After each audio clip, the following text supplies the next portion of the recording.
বাঙালিদের উপর অকথ্য নির্যাতন আর আক্রমণ এই অভিযোগ এনে এই ঘটনাগুলির পরিপ্রেক্ষিতে প্রাণ রক্ষার তাগিদে গুটি কয়েক মানুষের সীমান্ত ডিঙিয়ে ভারতের বিভিন্ন রাজ্যে আশ্রয় নেওয়া এই ইস্যুকে সামনে রেখে ভারতের বাঙালি বিদ্বেষী চক্রান্তকারীরা আবার নতুন উদ্যমে বাঙালিদের উপর আক্রমণ শুরু করেছে।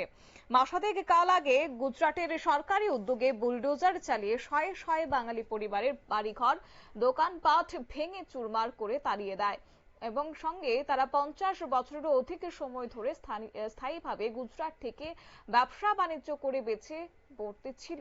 যেমন ভাবে গুজরাটি সহ ভারতবর্ষের বিভিন্ন রাজ্যের মানুষ পশ্চিমবঙ্গ ত্রিপুরা সহ বাংলার অঞ্চলে ব্যবসা বাণিজ্য চাকরি নির্বিবাদে চলছে। একই ধরনের নির্যাতনের ঘটনা ঘটে পক্ষকাল আগেও উড়িষ্যা রাজ্যে কর্মরত বাঙালি পরিযায়ী শ্রমিকদের উপর।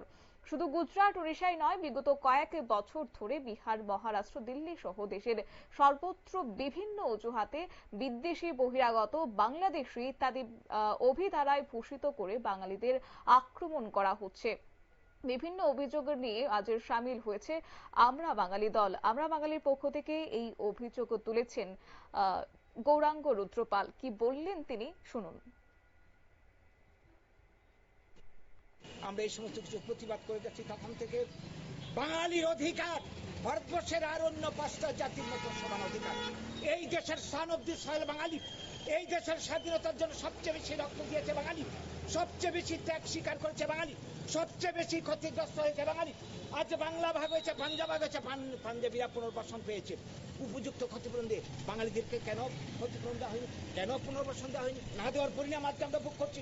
কাজেই আমরা চাই এই স্বাধীনতার জাতীয় প্রতিশ্রুতি বাস্তবায়ন পাঞ্জাবিদের মতো, এবং আমরা চাই বাঙালি রেজিমেন্ট, আমরা চাই বাঙালিদের ক্ষতিপূরণ দিয়ে ভারতবর্ষে পুনর্বাসন ব্যবস্থা করা হোক। বাঙালি বিরোধী কোন চক্রান্ত, কোন আইন আমরা বরখাস্ত করব না। আমরা যতক্ষণ পর্যন্ত না বাংলাদেশ পুনর্বাসন হচ্ছে, সবের থাকার ব্যবস্থা হচ্ছে, আমরা কোনো কি বলবো রাজনৈতিক দলের বক্তব্য, তাদের যা চক্রান্ত আমরা মেনে নিচ্ছি না।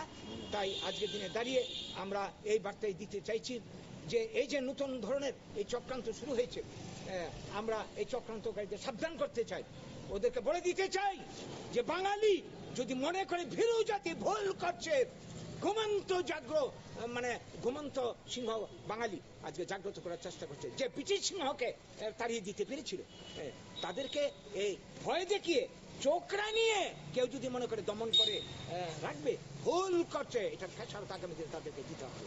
এটা আপনারা সাবধান মানে শুনিয়ে রাখি। এবং যারা গণতন্ত্র প্রিয় মানুষ আছেন এই দেশের বাঙালি সহযোগীরা, আজকে বাঙালি এই দেশের ভূমিপত্র এবং সবকিছুর স্বাধীনতার সবকিছুর উন্নয়ন, ভারতের উন্নয়নের জন্য বাঙালিরা অবদান সবচেয়ে বেশি। এই জায়গা বাঙালিরা এইভাবে কেন পরে মার খাবে? আমরা আমাদের কথা বললে সংকীর্ণতা হয়ে যায়। বাঙালি বাঙালি মরছে এই কথাটা বলতে পারবো, এটা সংকীর্ণতা হয়ে যায়। অন্যদিকে তীব্রমতার স্লোগান গর্বের বাংলাদেশি দিলে কোনো অপরাধ নেই। তারপরে অন্যান্য জাতি সম্প্রদায় আলাদা আলাদা দল করতে পারে, কোনো অপরাধ নেই, এখানে সাম্প্রদায়িকতা হয় না। এই ধরনের আত্মঘাতী রাজনীতি চলতে পারে না। এই করে করে আমরা শেষ হচ্ছি। তাই সবাইকে জাগ্রত হতে হবে।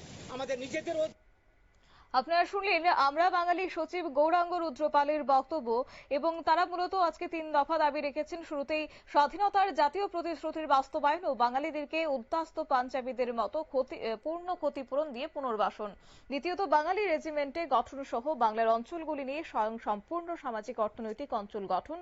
তৃতীয়ত ভারতের বুকে বাংলাদেশি বিদেশি বলে বাঙালি বিতরণের সমস্ত উদ্যোগ বন্ধ করতে হবে। এই দাবি নিয়ে আজকে সরব হয়েছে আমরা বাঙালি দলের সদস্যরা।